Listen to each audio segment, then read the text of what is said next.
네, 미국의 작가 중에 잭 케루악이라는 분이 있습니다. 그분이 1957년에 출간한 길 위에서라는 소설이 있는데요. 혹시 읽어보신 분이 있으실지 모르겠습니다.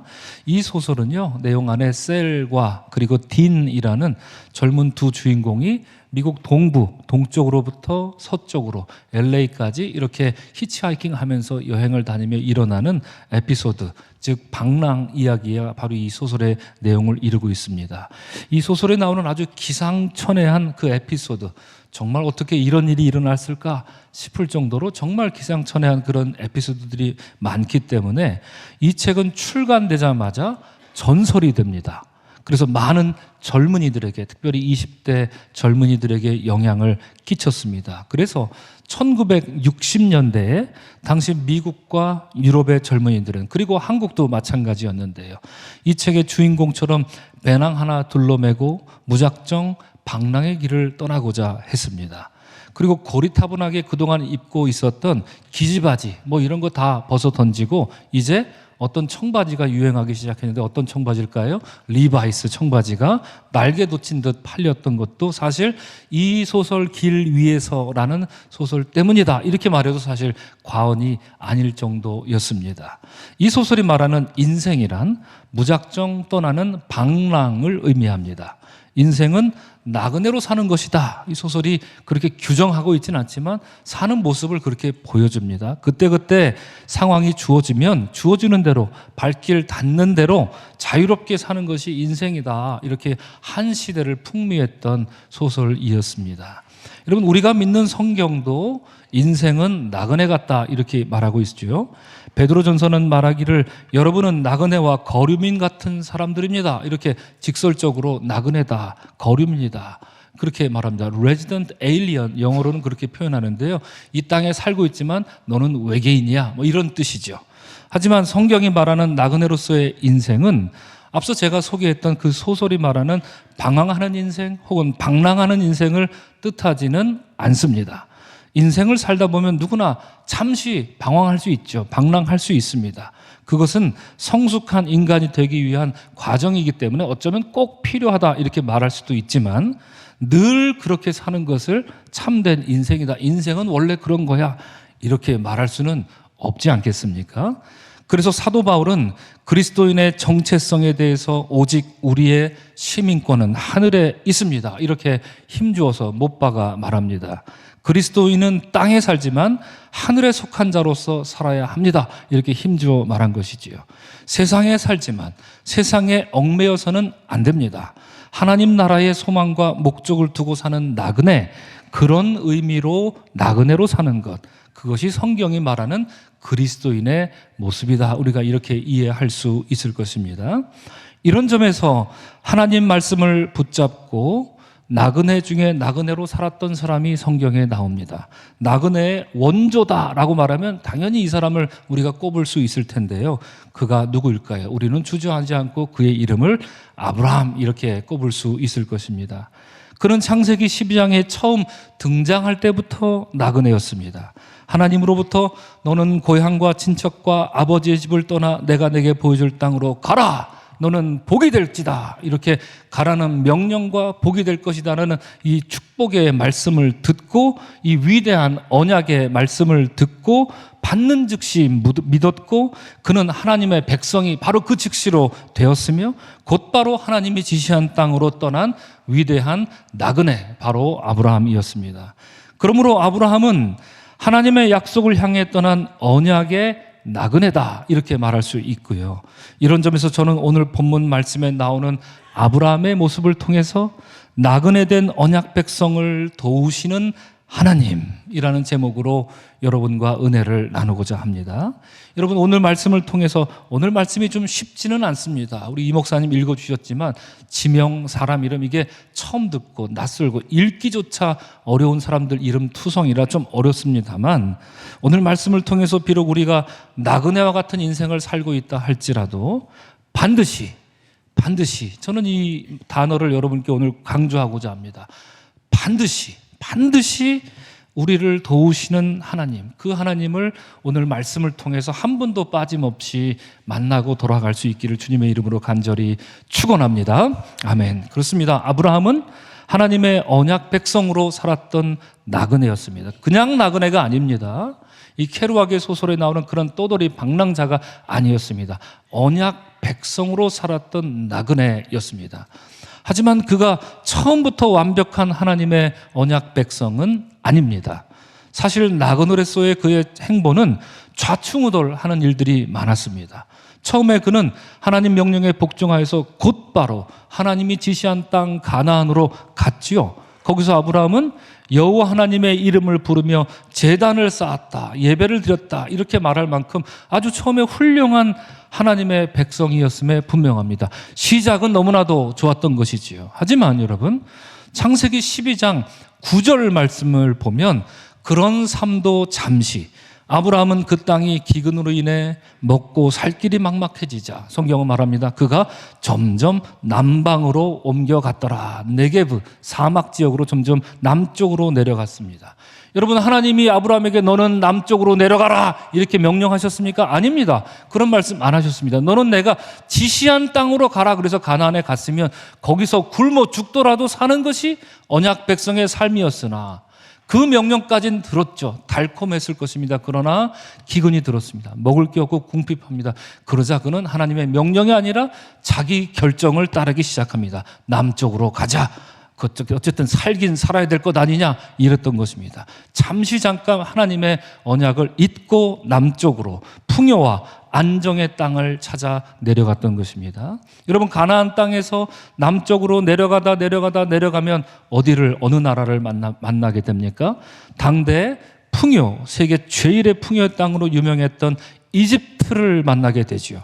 고대 농경 사회에서 이집트는 일찌감치 나일강 주변으로 최고의 문명 국가를 이루고 있었기 때문에 모든 면에서 풍요와 기회의 땅, 어디입니까? 이집트, 애굽이었습니다. 그래서 과거 우리나라 사람들도 아메리칸 드림을 꿈꾸고 미국으로 건너가길 좋아하셨죠. 그랬던 것처럼 주변 다른 지역에서 살던 사람들은 길을 쓰고 아이고 여기서 벗어나서 이집트에 가서 살면 참 좋겠다. 그러면 좀 더 행복할 텐데, 그러면 더 풍요롭게 살 수 있을 텐데 라고 생각했기 때문에 아브라함도 이집트행을 결심한 것이지요. 성경에도 그런 사건들이 종종 나옵니다. 요셉의 형들, 기근이 들었을 때 그들이 어디로 찾아갔지요? 이집트, 애굽으로 갔습니다. 가서 뜻하지 않게 자기들이 팔아먹은 동생 요셉을 만났던 일이 있었지 않습니까?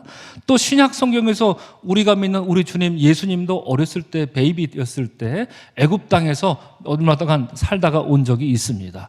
요셉과 마리아가 헤롯 대왕의 그 유아 학살을 피하기 위해서 천사가 이집트로 가라 하는 그 현몽하여 그 소리를 듣고 요셉과 마리아는 갓난아기 예수님을 데리고 이집트로 내려갔던 적이 있습니다. 그만큼 이집트는 풍요의 땅이었고요, 그리고 안전한 땅이었다라는 것을 우리가 이해할 수 있을 것입니다. 그런데 안타깝게도 이집트에 내려간 아브라함은 굉장히 나약하고 아주 야비한 인간의 모습을 가감없이 보여줍니다.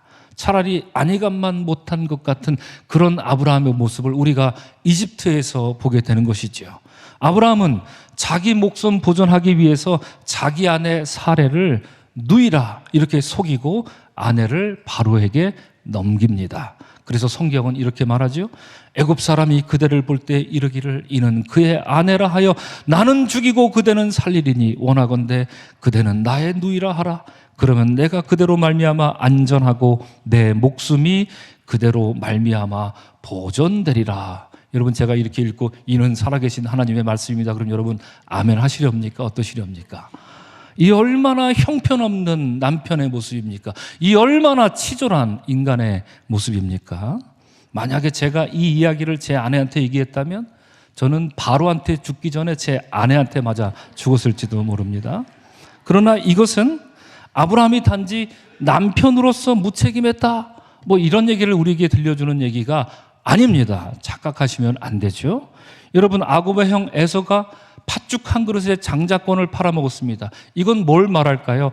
에서는 식욕이 너무 왕성한 사람이었다. 우리에게 이걸 알려줄까요? 아니죠. 그는 하나님의 언약, 하나님의 복을 팥죽 한 그릇에 팔아먹을 정도로 하나님의 언약을 간과했고 하나님의 언약을 쉽게 여겼던 형편없는 믿음의 사람이었음을 우리에게 말해주는 것처럼, 아브라함이 아내 사라를 바로에게 바치는 일은 내가 너로 인하여 큰 민족을 이루게 하리라 하는 이 하나님의 언약을 내팽겨치는 행위이기 때문입니다. 언약을 저버리면 어떻게 됩니까, 여러분?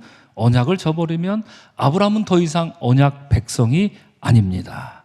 언약이 없다면 하나님과 아브라함은 아무런 관계도 아니기 때문입니다. 하지만 여러분, 천신만고 끝에 아브라함은 애굽에서 1억으로 지내다가 다시 가나안 땅을 향해 올라갑니다. 그리고 그 과정에서 아브라함은 우리가 지난주에 잠깐 살짝 나눠봤던 것처럼 여러분 잘 아는 이야기, 아브라함은 조카 롯과 헤어집니다. 그래서 지난주 살펴본 것처럼 성경은 롯은 온 요단 온 지역을 택하고 그 장막을 옮겨 어디까지 이르렀다고요? 소돔, 그 사악한 도시 소돔까지 이르렀다. 이로써 롯은 하나님으로부터 점점 멀어지는 삶을 스스로 택하여 갔다. 제가 그 말씀을 드렸지 않았습니까? 반면에 아브라함은 어떻습니까? 아브라함은 헤브론에 있는 마므레 상수리 숲에 이르러 거주하며 거기서 여호와를 위하여 제단을 쌓았더라. 이렇게 말함으로써 아브라함은 다시 언약 백성의 길로 돌아와서 이제 하나님 잘못했습니다, 하나님께 점점 가까이 나아가는 삶을 택했음을 창세기 13장은 우리에게 말해주고 있습니다. 오늘 본문은 우리는 오늘 창세기 14장을 읽었죠. 이 14장 본문은 바로 이러한 배경 이후에 일어난 일입니다. 본문을 읽었을 때 여러분 느끼셨겠지만 앞서 제가 또 말씀드렸지만 아주 낯선 지명들과 인명들이 많아서 다소 헷갈리기도 합니다. 그러나 여러분 의외로 내용은 아주 간단합니다. 내용은 뭡니까? 한마디로 말하면 이것입니다. 5대 4로 전쟁이 벌어진 것입니다.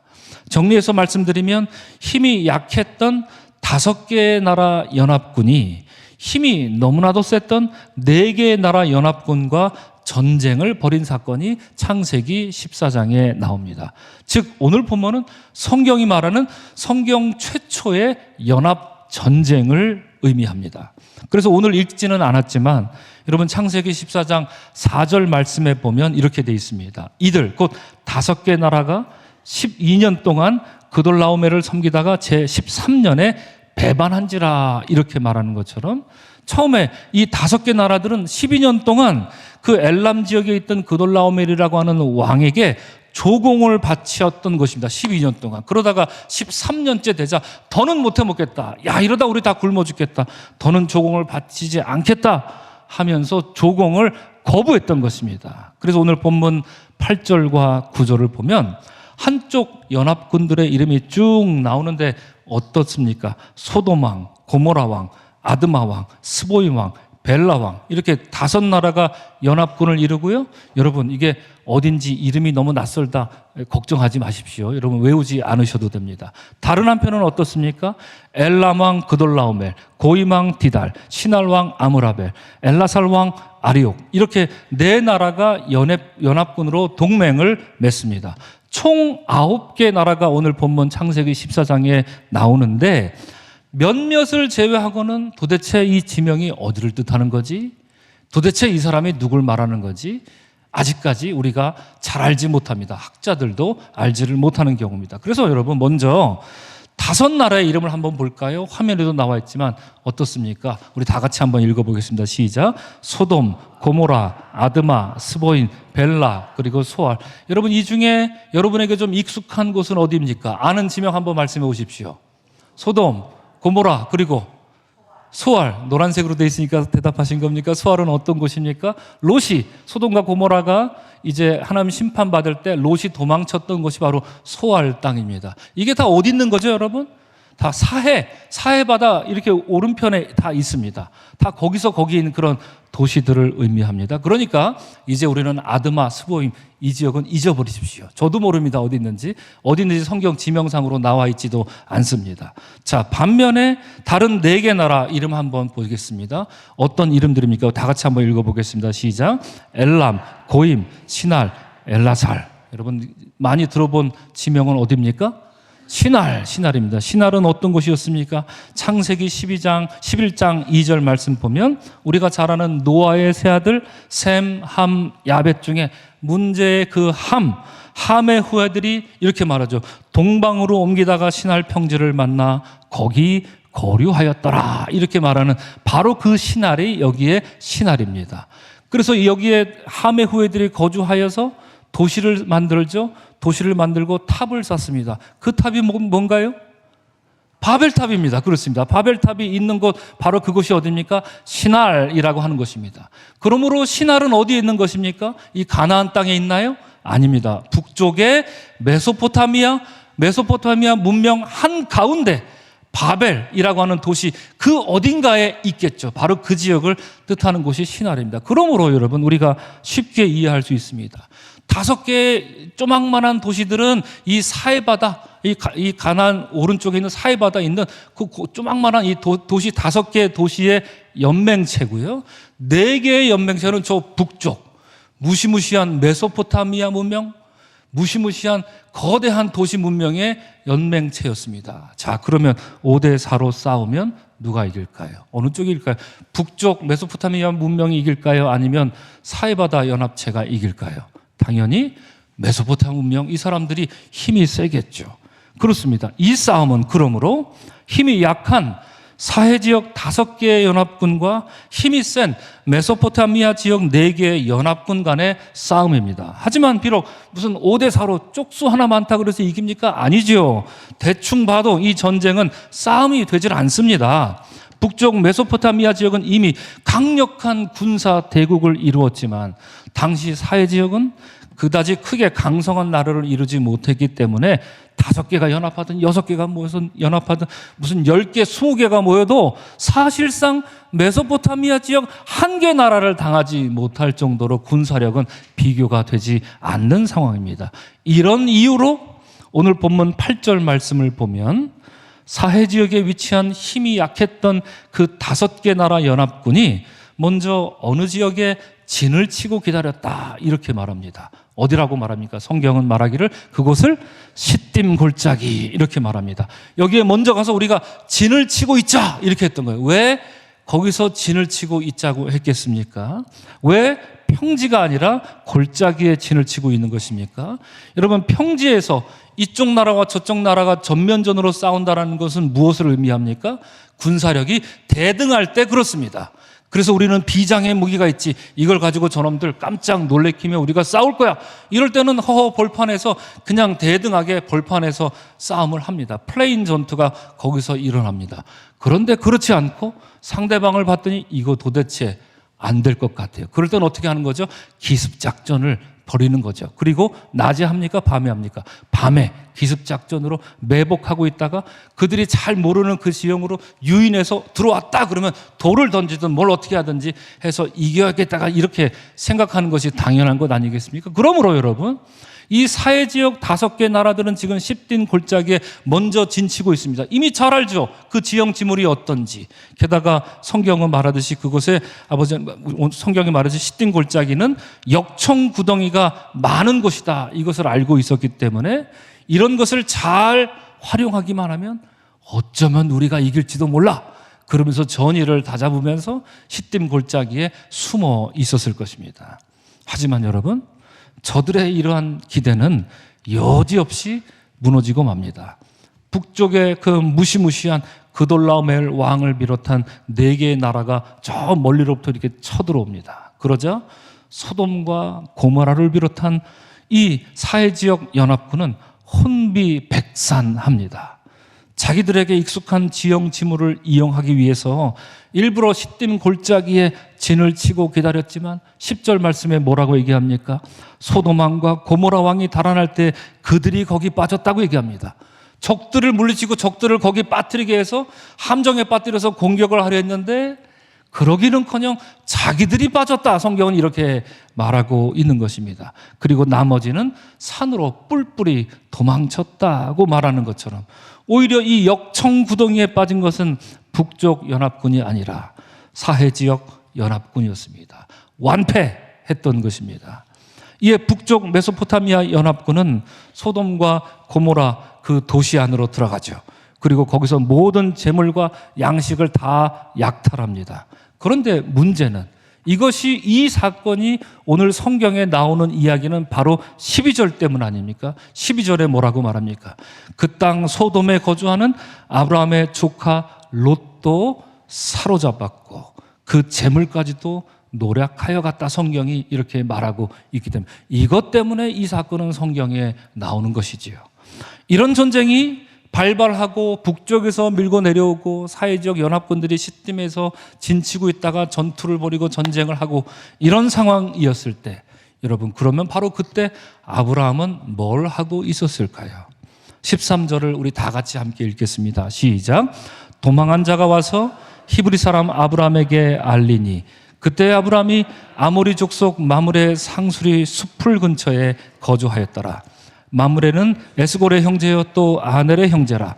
이들은 아브라함과 동맹한 사람들이더라. 이렇게 성경은 말합니다. 우리가 두 가지를 볼 수 있습니다. 첫째는 그는 하나님께 예배하고 있었습니다. 그렇죠? 그리고 이웃과는 어떻게 지냈습니까? 이웃과 아주 잘 지냈어요. 처음 만나 이렇게 같이 사는 사람들인데 동맹을 했다, 이렇게 말할 정도죠.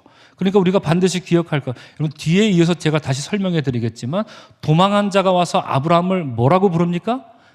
히브리 사람 아브라함. 히브리 사람 아브라함. 여러분, 성경에 밑줄을 쫙 그으셔야 됩니다. 오늘 창세기 14장에 가장 핵심이 되는 단어입니다. 이건 나중에 제가 다시 설명해 드리겠지만, 여튼 여러분, 이런 난리가 난 판국에 아브라함은 두 가지를 열심히 준행하고 있었습니다. 하나는 하나님께 예배하는 것, 하나님 사랑, 이웃과 동맹하여 평화롭게 지내고 있었습니다. 이웃 사랑, 아주 모범적인 하나님이 원하는 그 삶을 살고 있었던 것이죠. 하나님 언약 백성으로서 말입니다. 그러던 중에 아브라함은 북쪽으로부터 이 막강한 군사력이 내려왔다는 소식을 듣게 되었고, 그래서 이게 어떻게 되려나, 내가 있는 곳까지 오려나 저놈들이, 이렇게 생각했겠죠. 그러나 무엇보다도 득달같이 달려온 사람이 전한 이야기가 있습니다. 그것이 무엇입니까? 이보시오, 히브리 사람 아브라함, 당신 조카 롯이 붙잡혀갔소. 당신 조카 롯의 모든 것이 다 빼앗겨버렸소. 이렇게 아브라함에게 와서 전했던 것입니다. 이에 아브라함은 지체하지 않습니다. 이어지는 본문은 그래서 이렇게 말하죠. 우리 다 같이 읽겠습니다. 시작.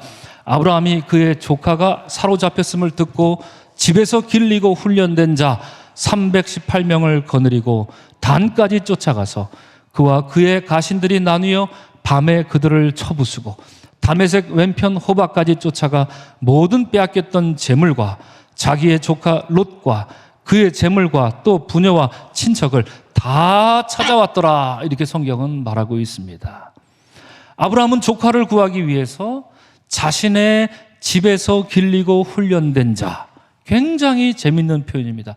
자신의 집에서 길리고 훈련된 자 몇 명이요? 318명. 여러분, 우리 주님이 이런 자를 찾으실 때 우리 서강교회 모든 성도들 318명 안에 소속되는, 포함되는 그런 은혜가 여러분에게 있기를 주의 이름으로 축원합니다.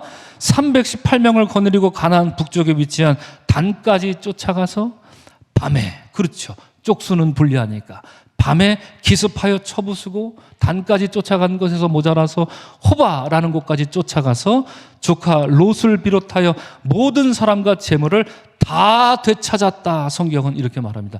정말이지 그야말로 실로 믿기 어려운 놀라운 전쟁입니다. 318명 정예 요원, 아무리 무슨 특공무술에다가 어떤 특전사 훈련에다가 뭘 받았다 하더라도, 정예 요원이긴 했다 하더라도 그 숫자로 저 무시무시한 메소포타미아 연합군을 무찔렀다는 것은 정말이지 여러분, 성경에 나와 있더라도 믿기 어려운 일이지 않겠습니까? 여기서 그래서 우리가 반드시 주목해야 할 것이 두 가지가 있습니다. 첫째는 앞서 제가 말씀드렸죠. 성경은 이 중요한 대목에서 아브라함을 뭐라고 부른다고요? 히브리 사람 아브라함, 이렇게 부르고 있다는 점이고 굉장히 중요한 포인트입니다. 둘째는 무엇이겠습니까? 아브라함이 누굴 데리고 갔습니까? 집에서 길리고 훈련된 자 318명을 거느리고 싸웠다 하는 점, 이 두 가지를 우리가 살펴보고자 합니다. 첫째로 여러분, 성경은 아브라함을 히브리 사람 아브라함 이렇게 부릅니다. 성경에서 히브리 사람 이렇게 부르는 거는 지금 창세기 우리가 지금까지 읽으면서 이런 표현이 나왔던가요? 안 나왔던가요? 안 나왔습니다. 처음 나오고 있는 표현입니다. 히브리라는 말, 제가 나중에 설명해 드릴 그런 때가 있겠지만 학자들 간에 여러 논쟁이 있어서 지금 그 의미를 여러분 다 풀어드리긴 좀 어렵겠고요. 다만 분명한 것은 당시 히브리는 민족을 의미합니까? 의미하지 않습니까? 민족을 의미하지 않습니다. 히브리라는 말이 민족이 된 것은 출애굽 사건 이후에, 그러니까 애굽에서 탈출해낸 백성들이 가나안 땅에 들어간 이후로 히브리 사람들이 이제 민족이 되어가는 과정인 거죠. 그러므로 지금은 아직 히브리가 민족인지 뭔지 전혀 그런 것과는 상관이 없는 그런 개념인데요. 오늘 본문 여러분 함께 읽었지만 오늘 본문이 읽기 편했습니까? 불편했습니까? 굉장히 불편했죠. 무슨 나라, 지역, 이름, 그리고 사람 이름, 굉장히 낯선 이름들이 굉장히 처음부터 끝까지 즐비합니다. 그래서 제가 1절부터 7절까지는 안 읽었습니다. 그것도 읽으면 여러분 읽다가 주무실까 봐. 나라 이름, 민족 이름이 이렇게 쭉 나열됐습니다. 온통 민족, 온통 나라, 이걸로 가득 차 있습니다. 창세기 14장에. 자, 그런데 창세기 14장에 유독 나라가 없고 유독 민족이 아닌 존재 딱 하나 나옵니다. 누굽니까? 아브라함입니다. 히브리 사람 아브라함만 민족이 없고 아브라함만 나라를 이루지 못하고 그는 자기 땅도 없어서 아모리 족속 마므레 땅에 빌부터 살고 있었던 것 아닙니까? 다시 말하면 다른 나라, 다른 민족은 힘이 세냐, 작냐, 크냐, 약하냐, 이런 것의 차이는 있을지 몰라도 저마다 이미 민족의 길을 걷고 있었고, 이미 국가, 나라의 길을 걷고 있었지만, 오직 아브라함만 민족도 없고, 나라도 없고, 그에게 남은 것은 오직 단 한 가지, 무엇입니까, 여러분? 대답해 주십시오. 그가 꼭 붙들고 있는 것은 무엇입니까? 하나님의 언약입니다. 그렇습니다. 내가 너로 큰 민족을 이루게 하리라. 이 언약 하나 믿고 아모리 족속 땅에 빌부터 살고 있었던 유일한 존재, 그가 아브라함이었습니다. 이처럼 아직 이룬 것 하나 없는 불확실한 아브라함의 상황을 일컬어서 본문은 아이고 이 불쌍한 너는 민족도 없고 나라도 없는 이 히브리 사람 아브라함아, 그나마 하나 남은 네 조카까지 지금 뺏기게 생겼구나. 성경은 이렇게 말하고 있는 것이지요. 둘째로 여러분, 아브라함은 오직 집에서 길리고 훈련된 자 318명만 거느리고 전쟁을 나섰습니다. 그리고 이겼습니까? 졌습니까? 승리했습니다. 어디까지 쫓아갔죠? 단까지 쫓아갔다가 그것도 모자라서 호바까지 쫓아가서 조카 롯을 구출했고 빼앗겼던 모든 것을 다 찾아왔더라. 성경은 이렇게 말하고 있습니다. 여러분, 이 사건이 믿어지기 어려우십니까? 어떻습니까? 우리는 이와 유사한 사건을 다른 성경에서도 찾아볼 수 있습니다. 사사기에 보면 이와 유사한 사건이 있죠. 오늘 본문은 318명, 누구와 300명 딱 떠오르는 사람 누굽니까? 바로 기드온입니다. 미디안 족속과 전쟁이 일어났습니다. 기드온이 나를 따르라 했더니 너무나도 많은 사람들이 함께 일어난 거예요. 한 3만 명쯤 일어나서 우리가 같이 싸우겠습니다. 이렇게 3만 명이 기드온을 따릅니다. 그러나 하나님은 아니야. 다 데리고 가지 마. 그리고 결국 추리고 또 추리고 선별하여서 데리고 간 사람 300명의 용사만을 선별하여서 하나님은 그에게 데리고 가라 말씀하셨습니다. 그 이유는 무엇입니까? 사사기 7장 2절은 이렇게 말합니다. 여호와께서 기드온에게 이르시되 너를 따르는 백성이 너무 많은즉 내가 그들의 손에 미디안 사람을 넘겨주지 아니하리니 이는 이스라엘이 나를 거슬러 스스로 자랑하기를 내 손이 나를 구원하였도다 할까 함이었더라. 쪽수 많은 우리가 갔으니 이긴 거지. 그게 대단하다고 이런 식으로 생각할까? 하나님은 미디안 족속과 싸울 때 자르고 추려서 오직 300명 하고만 가라. 그리고 죽을 각오로 싸우라 했던 것이죠. 그러므로 여러분, 이 기드온 용사 300명의 전쟁은 누구의 전쟁입니까? 기드온의 전쟁입니까? 아닙니다. 하나님의 전쟁입니다. 또한 사무엘상 17장에서 다윗은 골리앗을 어떻게 이겼습니까? 다윗이 골리앗을 이기는 게 가당키나 한 일입니까? 이 꼬맹맹이 조망만한 이 소년이 어떻게 정말 엄청난 장수인 골리앗을 이길 수 있었겠습니까? 다윗이 골리앗과 싸우러 갈 때 사울 왕은 그 소년에게 군복도 주고 투구도 주고 갑옷도 입혀줍니다. 하지만 사울은 다 벗어 던지지요. 그리고 오직 막대기와 물매와 돌만 가지고 갑니다. 그리고 소년 다윗은 골리앗 앞에 서서 이렇게 외칩니다. 조금 길지만 우리 다 같이 다윗이 된 심정으로 다 같이 한 목소리로 읽겠습니다. 오늘 여호와께서 너를 내 손에 넘기시리니 내가 너를 쳐서 내 목을 베고 블레셋 군대의 시체를 오늘 공중에 세워 땅의 들짐승에게 주어 온 땅으로 이스라엘의 하나님이 계신 줄 알게 하겠고 또 여호와의 구원하심이 칼과 창에 있지 아니함을 이 무리에게 알게 하리라. 전쟁은 여호와께 속한 것인즉 그가 너희를 우리 손에 넘기시리라. 이렇게 골리앗 앞에서 당당하게 소년이 말했습니다. 소년이 말했다고 하기에는 조금 끔찍하죠. 무슨 목을 베겠다 막 이러고 있으니까요. 그러나 그는 알았습니다. 이 전쟁은 나의 전쟁이 아니다. 이 전쟁은 하나님의 전쟁이다. 그렇습니다. 기드온이 미디안 족속을 이긴 게 아닙니다. 다윗이 골리앗을 이긴 게 아닙니다. 전쟁은 여호와께 속한 것이므로 하나님이 그들을 이기신 것입니다. 이처럼 오늘 본문에서 아브라함이 318명만을 거느리고서 무시무시한 그돌라오멜 왕을 쫓아가서 승리한 것은 이 전쟁은 처음부터 아브라함의 전쟁이 아니요, 그렇다고 318명의 전쟁도 아니며 오직 하나님의 전쟁인 것을 우리에게 말해 주고 있는 것입니다. 전쟁은 여호와께 속한 것이므로 하나님은 나그네 된 자신의 언약 백성 아브라함, 히브리 사람 아브라함을 도우심으로 친히 승리로 이끈 것입니다. 이에 오늘 본문에서 마지막 구절이죠. 살레망 멜기세덱은 아브라함을 찾아와 말하기를 이렇게 말합니다. 천지의 주제시여 지극히 높으신 하나님이여 아브라함에게 복을 주옵소서. 너희 대적을 내 손에 붙이신 지극히 높이신 하나님을 찬송할지로다. 이렇게 축복했던 것입니다. 여러분, 이러한 멜기세덱의 축복이 오늘 예배하는 여러분 모두를 향한 우리 하나님의 축복이 되기를 주님의 이름으로 간절히 축원합니다. 아멘.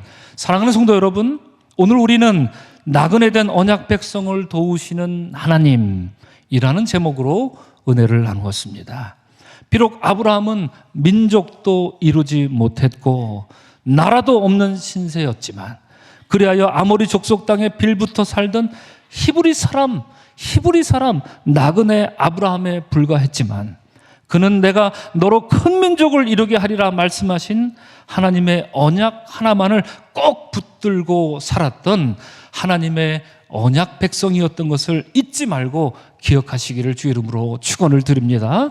사랑하는 성도 여러분, 여러분의 삶이 아브라함이 그랬던 것처럼 민족을 이루지 못하고 나라도 없는 신세인 양, 그리하여 불안하고 초조한 마음으로 내일을 걱정하며 두려워하는 그런 히브리 나그네 아브라함처럼 사는 혹시 그런 모습으로 살고 계신 분이 계십니까?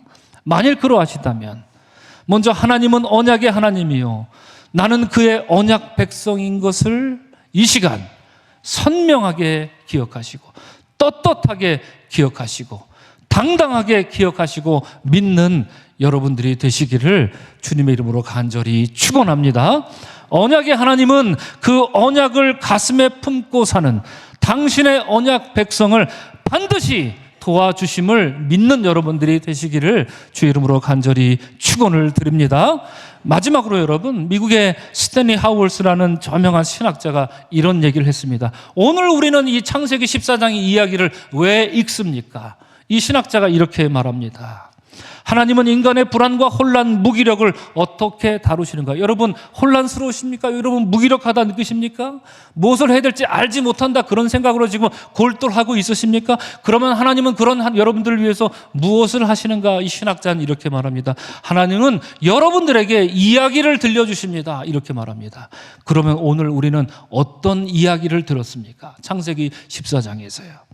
하나님은 이 성경 이야기를 통해서 우리 삶에 엄습하는 불안과 혼란, 우울해지고 그리고 무기력한 신앙에서 벗어나 생생하게 다시금 회복되어 살아 숨쉬도록 도와주신다는 이야기인데요. 이처럼 오늘 본문이 말하는 나그네 된 언약 백성을 반드시 도우시는 하나님 이야기, 창세기 14장. 그리하여 끝끝내 반드시 승리로 이끄시는 이 하나님의 이야기가 여러분의 이야기가 되시기를 주의 이름으로 간절히 축원합니다. 우리 지난주에 부활절 예배를 드렸지만 주님의 부활이 여러분의 부활이 되어서 그 주님의 부활 이야기가 여러분의 삶 속에 언제나 이야기로 들려지는 멋진 부활의 증인으로 사는 우리 모두가 되시기를 주의 이름으로 간절히 축원합니다. 아멘.